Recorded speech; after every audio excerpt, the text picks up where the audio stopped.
Good afternoon. I am the only thing that's standing between your cocktail hour. This is a very dangerous position. I want to thank the organizers of the conference for inviting me to travel for this wonderful event. I want to thank David Pilo, CEO of Walku, Paul DeVries, CEO of DCDW. I'd like to thank our NADA representation, Mike Stanton and Gary Gilchrist, for being here and supporting the opportunity to share what's going on in the US.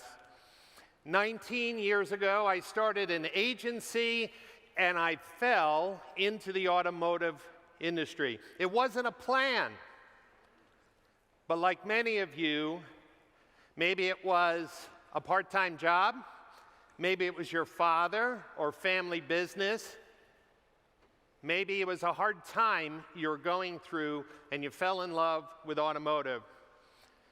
Since that start 19 years ago, I've published 10 books on automotive marketing. And the sad part is many auto dealers don't like to read books.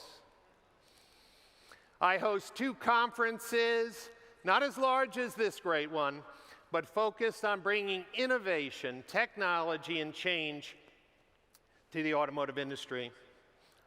If you are on LinkedIn, you may want to scan that QR code and sign up for my newsletter. Every 1 to 2 weeks, I'm publishing articles about opportunities for dealers to get better and opportunities for the auto industry to move together. So I'd like to jump in and talk a little bit about the US market.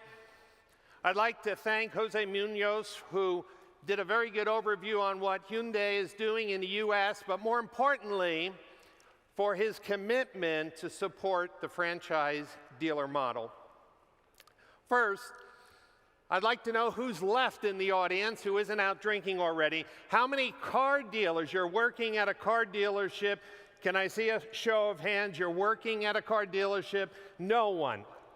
Oh, there's a few of you. Thank you, thank you.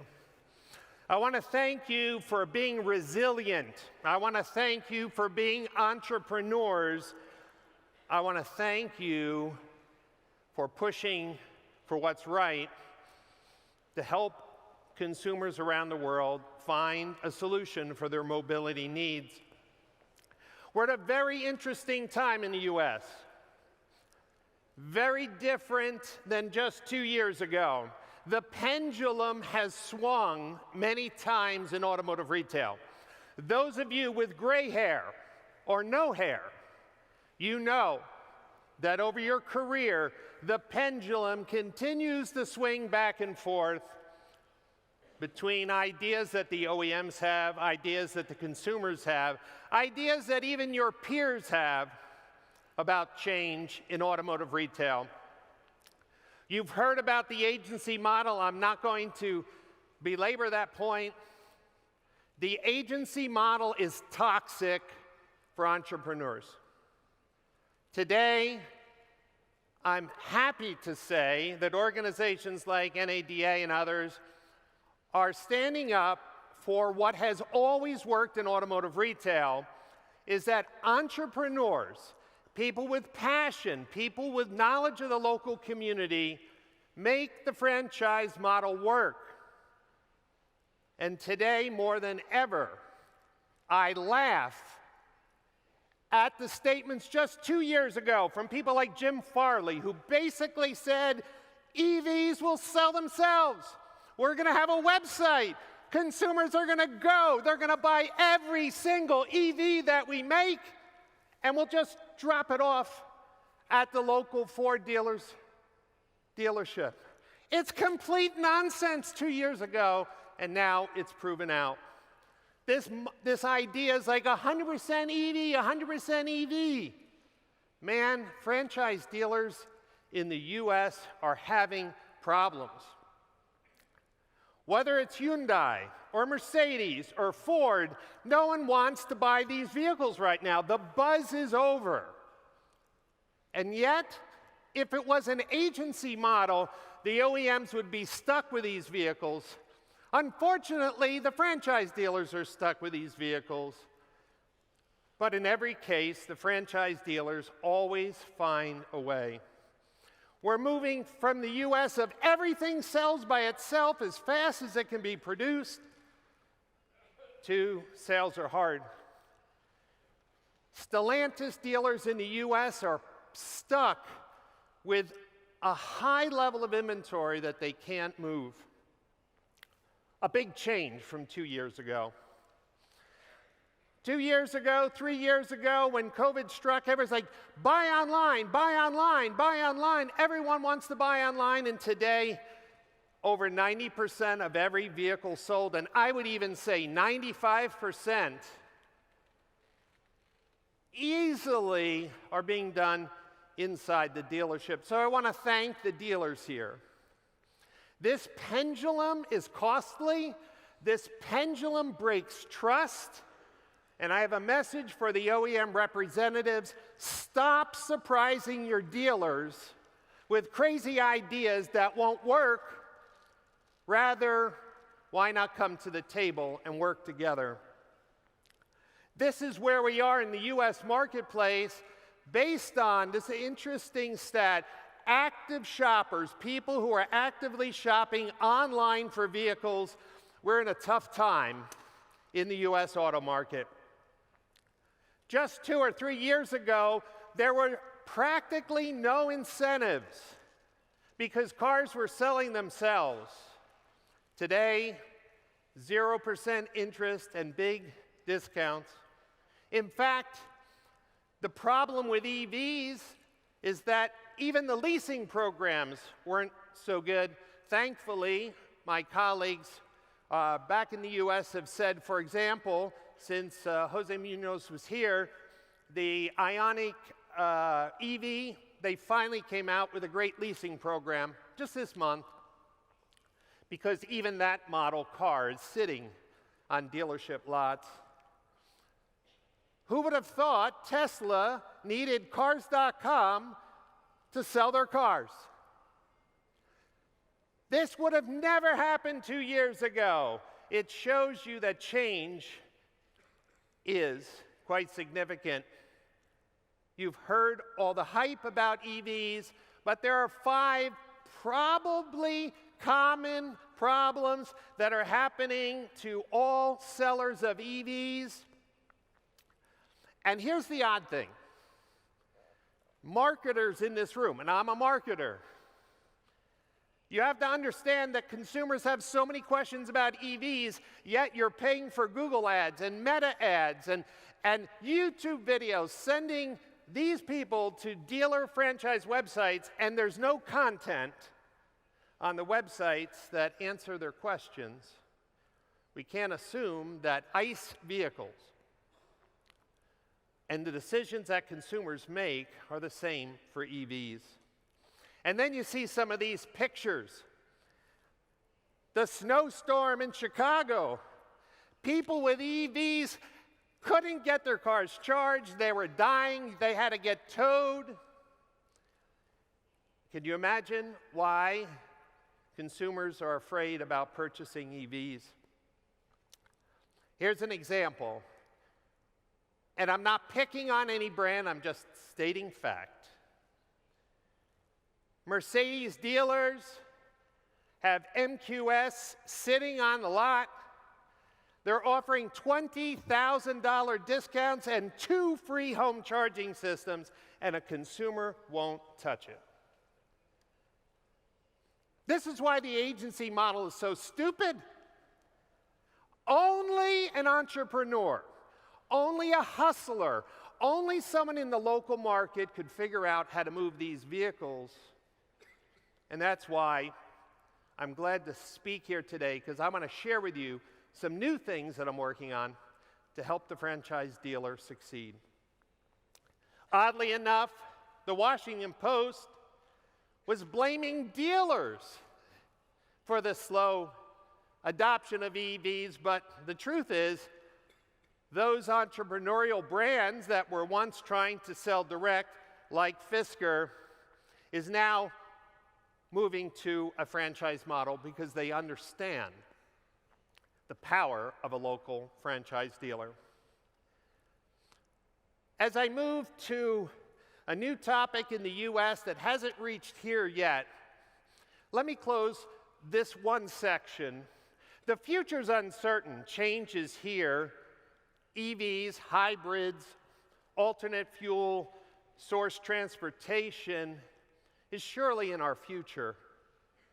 But don't let anybody tell you that the franchise dealer model is outdated, broken, or inefficient, because it's how this business has survived the pendulum swings. The seats at OEMs change every 2, 3, 4, 5 years. Could you imagine an organization that was trying to sell cars direct to consumers when all the executive chairs change every few years? Franchise dealers are rooted in the community, they serve the community, and they provide valuable services. So never, ever let anybody fool you that you're not a valuable part of this industry. Advertising is my specialty, and Google is doing some new things in the US that you may not be aware of, but it does challenge both the marketplace websites and dealers' strategy. They're called vehicle listing ads. They're in position 0. Those of you who understand a search results page is normally numbered first position, second position, third position. VLAs now appear at the top or position 0 for dealer inventory. Why do I bring this up? The standard Google search engine marketing is below. These vehicle listing ads are becoming the franchise dealer's weapon for effective advertising in Google. Now, how do these ads show up? They show up anytime a consumer is looking to find a vehicle to buy. And here was 2023 Ford Explorer price, and you'll see the vehicles for sale are listed. Just a general search phrase, 2023 Ford Explorer. You'll see the knowledge panel on the right, which has been around for a long time, but now local inventory. Down to the city. Searching for a vehicle in a city, you'll see the Google business profile on the right, which is what you've always seen, but now these vehicle listing ads. What does this mean?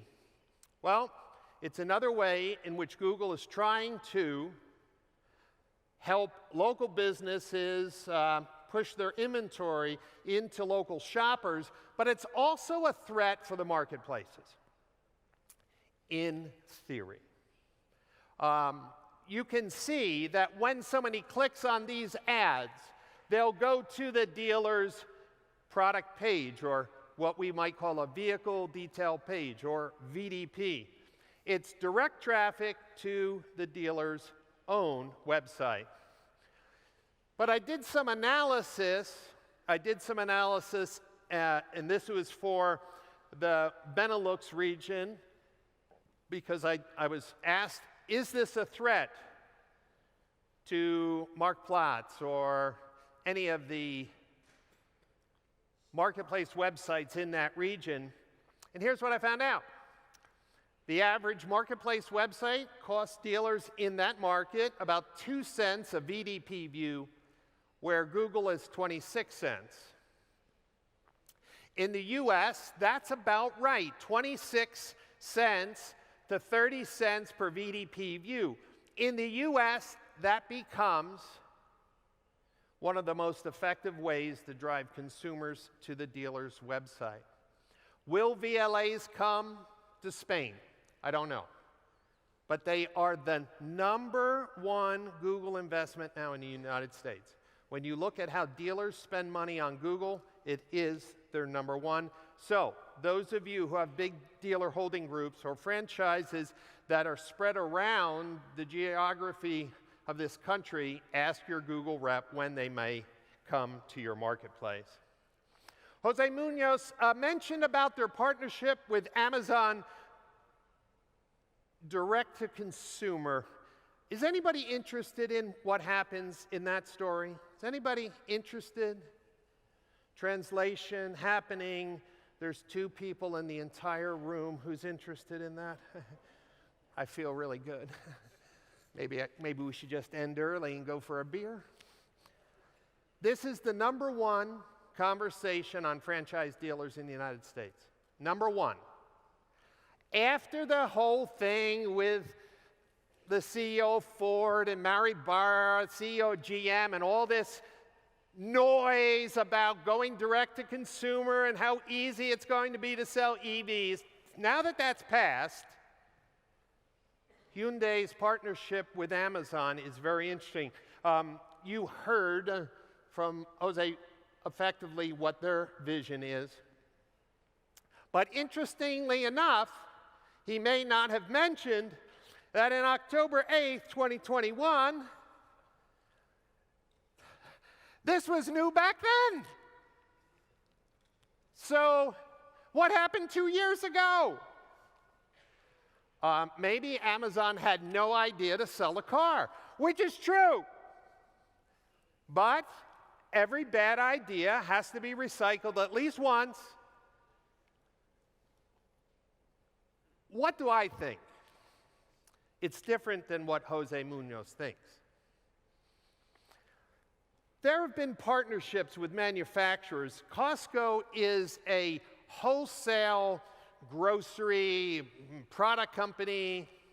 Walmart, Costco, and others have these clubs.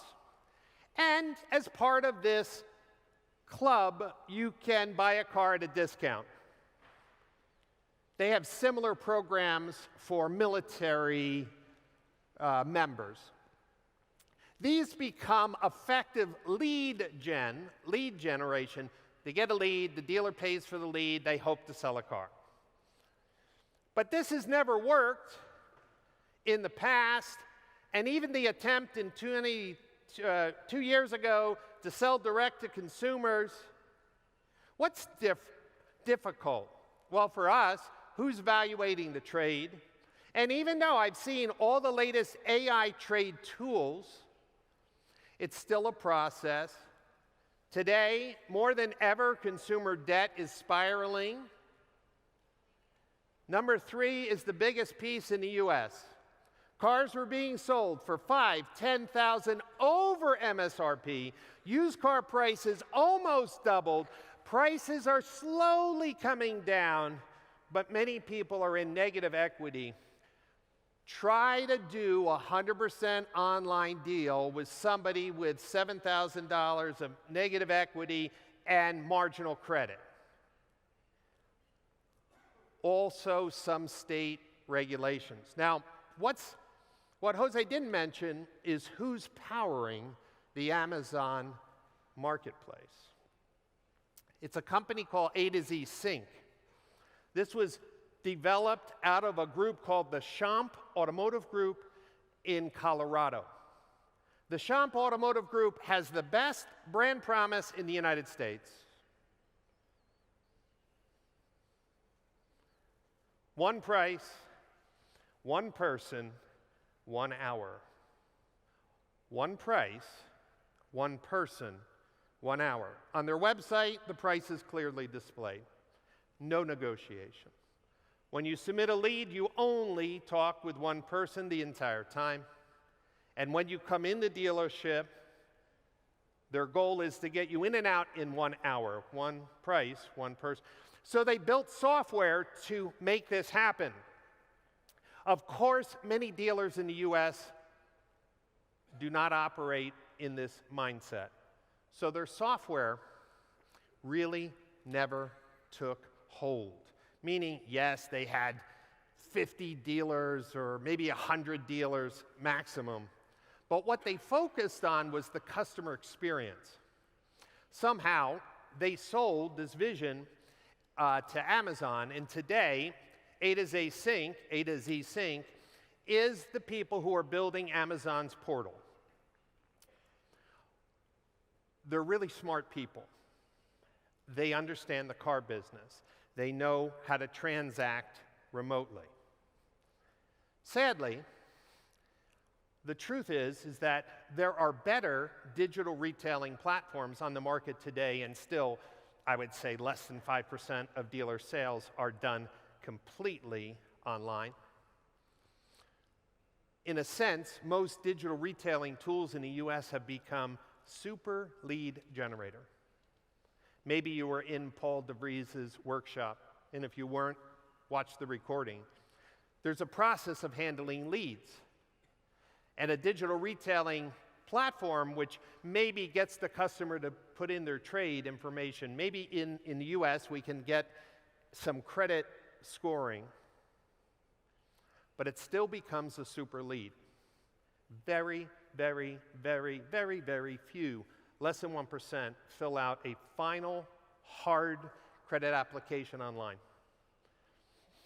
Until somebody figures out the better mousetrap, I have no confidence that the Hyundai-Amazon partnership will have any significant change. It will be Costco super leads. And if that ends up being cost-effective from a marketing standpoint, okay. But any franchise dealer who's threatened by this model, especially when Hyundai's job is not to replace the franchise model, I think it's more of a test. Wouldn't surprise me if it failed again, because after 3 years and millions and millions and millions of dollars spent on digital retailing, very few consumers in the US do the entire buying online outside of a Tesla. So let's look a little bit more into the future. I think that dealers in the US are starting to realize they have to improve the customer experience. That's something they can control. And from an OEM perspective, I understand why the agency model seems attractive to people who don't know how to sell cars. It seems simple, especially when you see the variations in the franchise system. You have people who answer leads very quickly and closing leads at 16, 17, 18%, and you have dealers in the franchise who are ignoring leads and closing at 3 or 4%, and the OEM can sit in a meeting room and say, we're spending millions of dollars on national advertising, we're pushing sales opportunities to these dealers, and they're horrible at it. Let's just get rid of that franchise model. I understand it seems simple, but one thing that franchise dealers are realizing, in order to meet the OEM somewhere in the middle, they have to fix the customer experience. They can't do the bait and switch. Show one price online and then kill them in the finance office. That's why the Champ promise, one price, one person, 1 hour, eliminates many of those fears, but most dealers don't want to embrace that. How do we improve the customer experience? In the US, I'm pioneering an effort of education at the OEM and the dealer group level to understand the power of a CDP, a customer data platform. Today in the US, there are 2 major technology platforms in the dealership. It's the CRM and the DMS. My vision is that there will be 3 in the future: the CRM, the DMS, and the CDP. Now, David Pilo from Wellcome might say, well, Brian, couldn't the CRM be the CDP? Theoretically, but CRM builders don't think about protecting your data. What's the value of a CDP? You can download this free report. Dealer groups mostly who are investing in CDPs can see a reduction in their advertising budget of 30 to 40%. They can see a significant increase in retention rates and create a significantly elevated customer experience. But you have to first understand what they can do. In the dealership, we have data silos in the US. individual pieces of software, the DMS, the transactional record of each sale or service, the CRM, the gatekeeper of all the leads that come in. But then we have all these other tools. We have a digital retailing tool. Well, that's separate. We have all the activity on the website. Well, that's separate. We have another tool to calculate equity and offer trade-in alternatives. These companies don't care about your customer. I just want to be very clear about that. Oh, let me be more specific. They don't care about your customer data. Let me give you a few examples. I'm not going to ask you to raise your hands because most of you are asleep by now. But you email your customers in the DMS and CRM very often. What do you do when the email is undeliverable? You do nothing. What happens when someone moves and you get a piece of mail back, undeliverable? What do? Nothing. When are we going to realize that other multi-million-dollar businesses outside of automotive have realized you should keep track of a unified single record of each customer so that you can improve retention, improve marketing accuracy, delivery, and actually have a life cycle marketing system that works? One of the biggest jokes in automotive retail in the US, it happens to everyone. You get a letter in the mail. Hey, we'd like to buy your car. Who's the letter from? The dealer who you sold the car to, or traded the car to, or a car that you sold 10 years ago. How does this happen? Data silos. I'm working with a dealer group in the US with 70 franchise locations. This year we will save $25 million in marketing expense and generate at least another $20 million in additional net revenue. From investing in a mindset that says every phone call, every chat, every text, every website visit, every dealership visit will be updated in one place. And from that one place, I will do my email marketing. From that one place, I will do my Facebook marketing. From that one place, I will do my Google marketing. And I'm not sharing my data in a file over email with my agency. What it looks like is multiple data inputs with privacy-compliant rules, keeping a track of your customer, and then marketing, messaging, communicating. The largest dealer groups in the United States are moving to invest in CDPs. I'm leading the charge with a couple of them, but also leading the education, and I don't want you to miss out. Having a profile for every customer, and watch this, a profile for every car, is what I've decided is the best. Cars will change. They will move from person to person. And customers will have different cars, but I want to track the customer and the car separately and link them together. The use cases, and you can request a copy of the deck, of course. What I want to challenge you is that we need to have a new mindset. When we're thinking about growth, we can't control what the manufacturers do. We can control the customer experience, and we do that by respecting the customer data, all of their engagement with the dealer holding group or the dealership, and we need these skills. We need these new skills, like the skill of audience development,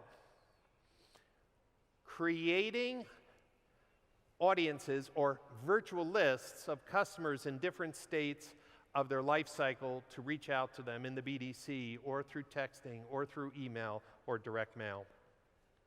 What we also need is more APIs, or application program interfaces. The automotive industry is silly with data protectionism and outdated data exchanges. Outside of automotive, you can connect two data platforms very easily. Good luck trying to get data in and out of a DMS or a CRM. And so one of the other movements I'm pioneering in the US is to get more APIs. I want to just share with you one last thing about opportunities in the US is, hey, we spend a lot of time calling people. Why aren't people picking up the phone? You can do this, and this was just a form from the Benelux. You can fill out a lead. What does the phone number on your phone look like when your dealership calls? In the US, 67% of consumers will not pick up a phone call if they don't recognize the number because of spam. And I know in Europe it's not as bad, but growing. There's a whole lot of data here that explains why we are having a hard time selling cars is because our phone calls are coming up as spam or telemarketer. Which call would you pick up? That one on the left is exactly being picked up almost twice as many times in the US with it's called Trusted Call Solutions, Trusted Call Solution in the US. And then coming later this year is the reason for the call, where we can actually, through AT&T and Verizon and T-Mobile, actually show what the call is for to improve connection rates. What would look like in the CRM in the future CRM will have different outbound lines that can tag the reason for the call on the consumer's phone. Lastly, I'm spending a lot of time setting standards in the US for Google Analytics 4. It is absolutely critical that you master it for a dealer holding group. How to set it up is a pain. So if you are struggling with Google Analytics 4, I've created the Automotive Standards Council in the US. It's supported by 100 technology companies in the US and Canada, including Mexico. If you'd like to get some insights on that specification and also how to configure Google Analytics, there's another resource as well. This is your checklist to know if things are set up properly. Change is constant in automotive retail. The franchise dealer is needed more than ever, but you have to do your part. If I had one message, is you need to control the customer experience. And you may be profitable and successful, but I will tell you, if you don't manage your customer data to create a personalized experience, that purchase ownership journey, you're missing out on the next leg. Car dealers will need to be hiring and supporting technical roles in the dealership more than ever.